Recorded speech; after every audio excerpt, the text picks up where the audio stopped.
네, OBS 최한성인데요. 이번 달 들어서 이제 대통령님께서 국가유공자들에 대한 예우, 대우 굉장히 많이 강조하고 계신 것 같은데요. 대통령님께서 좀 생각하시는 구체적인 방안 같은 게 있는지, 그리고 아까 이종찬 회장님께서 건의하셨다는 보훈 비서관 신설에 대해서는 좀 어떤 입장이신지 궁금하고요.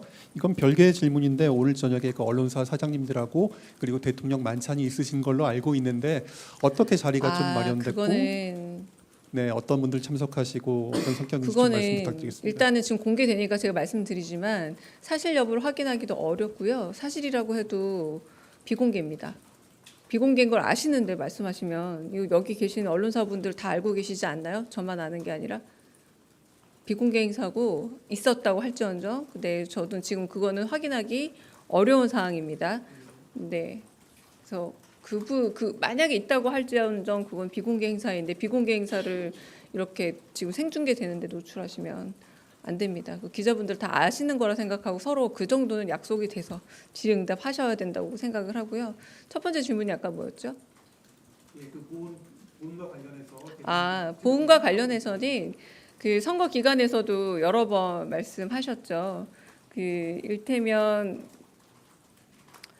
그 항일 운동을 했을 때 오히려 우리가 농담처럼 시쳇말로 3대가 힘들다 이런 말들이 없어진다는 걸 체감할 수 있을 정도로 국가를 위해서 나라의 존속과 운명을 위해서 희생하신 분들에게는 충분한 보상을 하고 충분한 예우를 해야 된다라고 말씀을 하셨고, 그래서 현충일 때에도 그때 사고로 돌아가신 그 가족들을 모시지 않았습니까? 일부러 헬기 사고로 돌아가신 유가족분들을 모셔서 그렇게 직접 위로를 건네시는 것도 마찬가지 일환이고요. 이번에도 약간은 좀 소요되었다고 할 수 있을 분들까지도 다 모시고, 그리고 기존에 우리가 예우를 했던 분들도 모셨습니다. 그래서 그런 분들에게 폭넓게 보훈에 국가에 희생한 것에 대한 충분한 보답을 드려야 된다라는 게 이 대통령의 지속 가능한 그리고 계속 지속될 사고라고 철학이라고 말씀드릴 수 있습니다. 오늘 호국 보훈의 달을 맞아 대통령의 초대 행사가 있었습니다. 관련한 브리핑 하겠습니다. 강유정 대변인입니다. 오늘 오후 청와대 영빈관에서 국가유공자 및 보훈 가족 160여 명이 함께한 호국 보훈의 달 대통령의 초대 행사가 있었습니다. 이재명 대통령과 김혜경 여사는 행사장 앞에서 귀빈들을 한 분 한 분 직접 맞으며 예우를 다했습니다. 손님들은 이재명 대통령과 악수를 나누며 가벼운 환담과 인사를 건넸고, 대통령 당선 전에 만났던 일화를 짤막하게 나누기도 했습니다. 한복 차림의 김혜경 여사는 허리를 깊이 숙여 정중한 인사로 영접했습니다. 이 대통령은 모두 발언에서 오늘 이 자리는 도전과 응전의 현대사가 애국이란 이름 아래 한데 모인 뜻깊은 자리라면서 현대사의 고비마다 기꺼이 청춘을 바친 여러분과 가족들이 있어 우리 국민들이 편안하게 살아갈 수 있다고 깊은 감사를 전했습니다. 이어 참석하신 분들 중 주요 인사를 일일이 호명하며 국가를 대신해 감사를 전한다고 언급했습니다. 이 대통령은 안타깝게도 우리 현대사는 희생을 치른 분들께 지나치게 소홀했다면서 국가와 국민들의 더 나은 삶과 안전, 생명을 위해 희생하신 분들께 각별한 관심과 보상, 예우에 필요한 조치를 해나가려 한다고 강조했습니다. 대한민국 6.25 참전 유공자회 손희원 회장은 사각지대를 해소하고 지원을 강화하겠다고 해주셔서 참전 용사와 유가족들이 큰 위로와 희망을 느꼈다면서 6.25 정신이 후손들에게 전해질 수 있게 회원 자격을 유족까지 확대하고 남겨진 배우자들도 적극적으로 지원해달라 당부했습니다. 광복회 이종찬 회장은 이재명 대통령의 취임 일성으로 국민 통합을 언급한 걸 환기하면서 갈등의 늪에서 나와 국민 통합의 다리를 건널 때 가장 확실하게 필요한 게 바로 보훈이라면서 호국 정신, 독립 정신, 민주주의 정신을 앙양할 보훈 비서관을 대통령실에 신설해 달라 요청했습니다.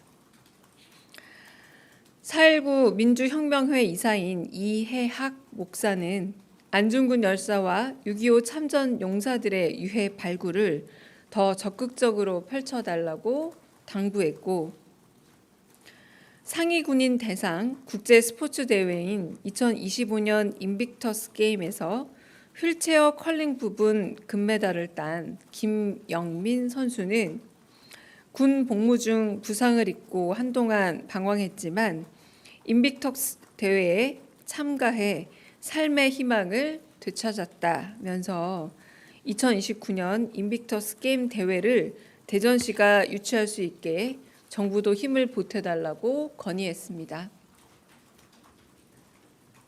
오늘 행사는 국방부 군악대대 성악병들이 독립군가, 전우야 잘 자라, 월남에서 돌아온 김상사, 일어나 등을 열창하며 보훈의 역사를 노래로 돌아봤고, 이 대통령 내외와 참석자들의 기념사진 촬영으로 마무리됐습니다. 이상입니다. 네, 조금 KTV 외에 영상 장비 정리하고 질문 받겠습니다.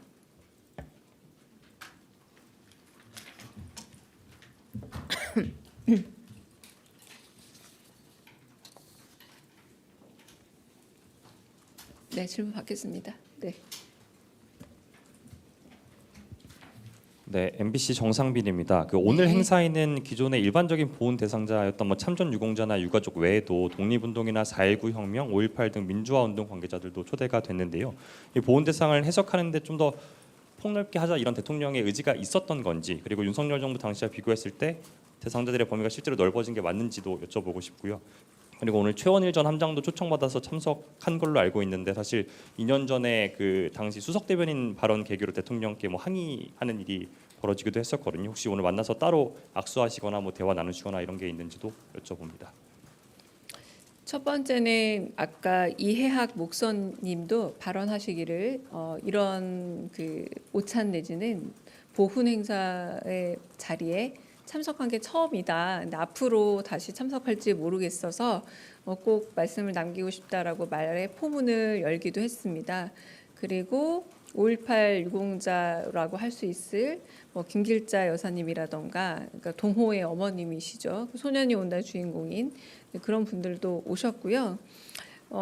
그 천안함 그 유족들도 오고 다양하게 였습니다. 제가 어떤 말씀을 나눴는지는 가까이서 확인은 제가 못했고요. 들어가실 때 모든 분들께서 여사님 그리고 대통령과 악수를 나누고 잠깐씩 담소를 나누는 시간들이 있었습니다. 근데 정확하게 어떤 내용들로 이야기를 나눴는지는 확인되지 않습니다. 네.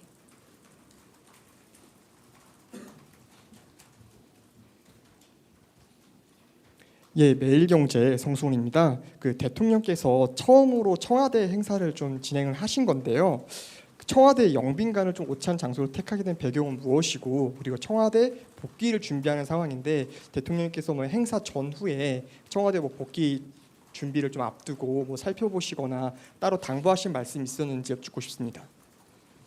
네, 제가 알기로 대통령실에는 오늘 초대 인원이 160명으로 알고 있습니다. 160명이 수용 가능한 그 공간이 대통령실 안에는 없는 걸로 알고 있어요. 그래서 청와대로 모셨다라고 말씀드리고, 그리고 도착 시간과 출발 시간을 생각해 보면 청와대를 따로 둘러보실 시간과 여력은 없었습니다. 그냥 바로 영빈관에 오셔서 손님들 영접하시고, 그리고 식사 끝나고 이제 다리를 뜨셔서 아마 돌아오지 못했을 걸로 추측이 됩니다.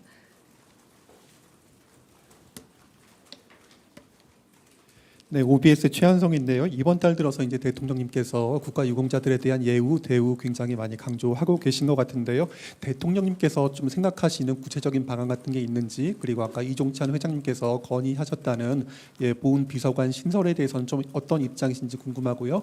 이건 별개의 질문인데 오늘 저녁에 그 언론사 사장님들하고 그리고 대통령 만찬이 있으신 걸로 알고 있는데 어떻게 자리가 좀 마련됐고, 그거는 네, 어떤 분들 참석하시고 어떤 성격인지 좀 말씀 그거는 부탁드리겠습니다. 일단은 지금 공개되니까 제가 말씀드리지만 사실 여부를 확인하기도 어렵고요. 사실이라고 해도 비공개입니다. 비공개인 걸 아시는데 말씀하시면 이거 여기 계시는 언론사분들 다 알고 계시지 않나요? 저만 아는 게 아니라 비공개 행사고 있었다고 할지언정, 근데 저도 지금 그거는 확인하기 어려운 사항입니다. 네, 그래서 만약에 있다고 할지언정 그건 비공개 행사인데 비공개 행사를 이렇게 지금 생중계 되는데 노출하시면 안 됩니다. 그 기자분들 다 아시는 거라 생각하고 서로 그 정도는 약속이 돼서 질의응답 하셔야 된다고 생각을 하고요. 첫 번째 질문이 아까 뭐였죠? 보훈과 관련해서 보훈과 관련해서는 그 선거 기간에서도 여러 번 말씀하셨죠. 그 일테면 그 항일 운동을 했을 때 오히려 우리가 농담처럼 시쳇말로 3대가 힘들다 이런 말들이 없어진다는 걸 체감할 수 있을 정도로 국가를 위해서 나라의 존속과 운명을 위해서 희생하신 분들에게는 충분한 보상을 하고 충분한 예우를 해야 된다라고 말씀을 하셨고, 그래서 현충일 때에도 그때 사고로 돌아가신 그 가족들을 모시지 않았습니까? 일부러 헬기 사고로 돌아가신 유가족분들을 모셔서 그렇게 직접 위로를 건네시는 것도 마찬가지 일환이고요. 이번에도 약간은 좀 소요되었다고 할 수 있을 분들까지도 다 모시고, 그리고 기존에 우리가 예우를 했던 분들도 모셨습니다. 그래서 그런 분들에게 폭넓게 보훈에 국가에 희생한 것에 대한 충분한 보답을 드려야 된다라는 게 이 대통령의 지속 가능한 그리고 계속 지속될 사고라고 철학이라고 말씀드릴 수 있습니다. 다른 질문 받겠습니다. 네.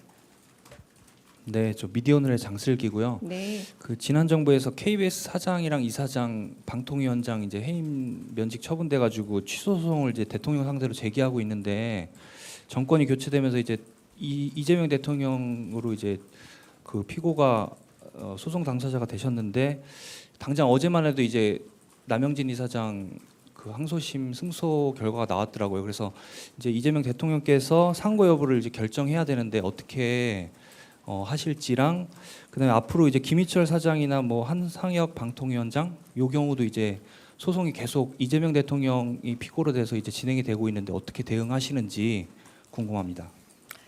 첫 번째 건에 대해서는 상고 여부를 물어보시는 건가요? 네, 상고 여부를 물어보신다면 그거는 제가 법률 비서관과도 좀 더 얘기를 하고 있긴 합니다만 아마 무리하지 않은 결정으로 가지 않을까 추측이 되고요. 이전에 대통령, 그러니까 윤석열 대통령 시절에 있었던 그 소가 제기됐던 제소됐던 걸로 알고 있고, 하나씩 이제 그 뭐 소가 결정이 좀 나면서 이제 상고를 하느냐 혹은 뭐 취하를 하느냐 이런 문제 물어보시는 것 같아요.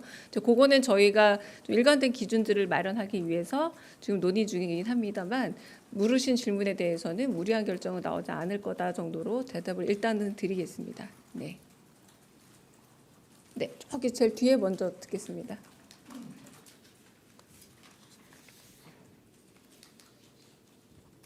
저 한겨레 시영철입니다.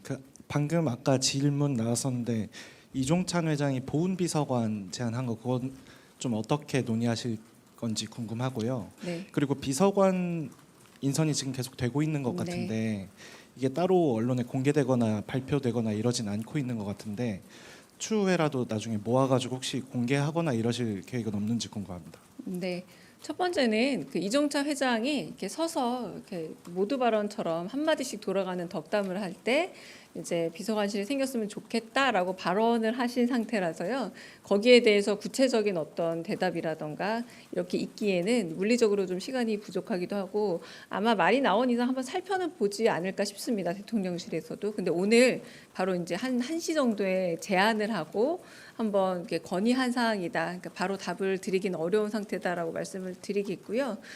비서관은 아직도 채다 진용이 갖춰지지 않은 상태입니다. 그래서 인사검증을 거치고 나서 그 검토 중이신 분들도 뭐 내정과 그리고 임용 단계까지 좀 시간이 걸리는 상황이라서 지금으로는 확인하기 어려운 게 더 많고요. 그러므로 인해서 나중에 이제 비서관 진용이 다 갖춰지고 난 이후에 어떻게 할지는 좀 논의해 봐야 되지만 지금은 아직 다 갖춰지지 않은 상태라고 대답드리겠습니다. 네, 죄송한데 여기 좀만 더 하고 가겠습니다. 여기 뒤에, 여기 앞에 먼저 할게요. 네. 네, 채널A 홍지은입니다. 그 김용태 그 국민의힘 비대위원장이 네. 그 지난 대통령 그 오찬 때 그 김민석 국무총리 후보자 그 문제 제기를 하니까 이제 뭐 대통령께서 뭐 젊은 비대위원장은 파면 안 나올 것 같냐 이렇게 말했다고 이제 김 위원장은 주장을 하고 있는데 이게 아무래도 한쪽 주장이다 보니까 좀 사실관계 확인 좀 부탁드립니다. 네, 확인해 보겠습니다. 그럼 저도 들은 바 없는 내용이라서요. 네. 네, 안녕하세요. SBS 비주 우영준 기자입니다. 오늘 금융위에서 부동산 대출 규제 발표를 했고 공급 대책 관련해서 여쭤보려고 하는데요. 그 지난 25일 국정기획위원회에서는 신도시 카드 고려 안 한다라고 하셨고 어제는 진성준 민주당 정책위 의장이 신도시 카드 고려해야 한다 이렇게 말씀을 하셨는데 이와 관련한 대통령실 입장 여쭙습니다. 네, 제가 알기로는 기재부에서 나온 대책으로 알고 있는데 대통령실 대책이 아닙니다. 일단 부동산 대책에 대해서 지금 저희는 아무런 입장이나 혹은 그 정책을 내놓은 바 없다라고 말씀드리고 혹시나 혼선을 빚을까봐 지금 다양한 그런 게 기재부 대책이라던가 의견들을 지켜보고 있는 상황입니다. 네. 네. 네, 저 TV조선 최민식입니다. 오늘 대통령께서 오찬 자리에 서해 참전 용사들을 많이 부르셨고 또 최원일 함장도 부르셨는데요. 과거에 살짝 불편했던 기류가 있었는데 이번 오찬을 계기로 좀 해묵었던 오해나 감정들은 좀 다 해소가 된 건지 이런 부분 궁금합니다. 네, 대통령실을 비롯한 행사에서 가장 중요한 점은 사회에 어떤 신호와 방향성을 주느냐가 아닐까 싶습니다. 그런데 통합이라는 것 그리고 과거의 문제는 과거의 문제고 앞으로 우리가 살아가는 데 있어서 더 다름은 아주 사소하고 같은 방향을 보자는 게 이재명 정부의 큰 방향성이라고 말할 수 있겠고요.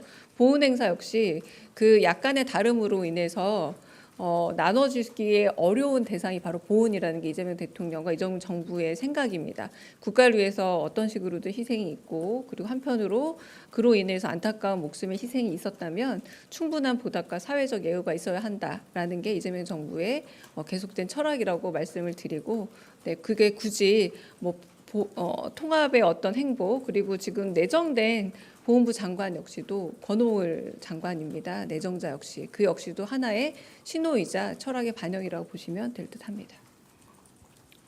또 있을까요? 저기 제일 뒤에 네.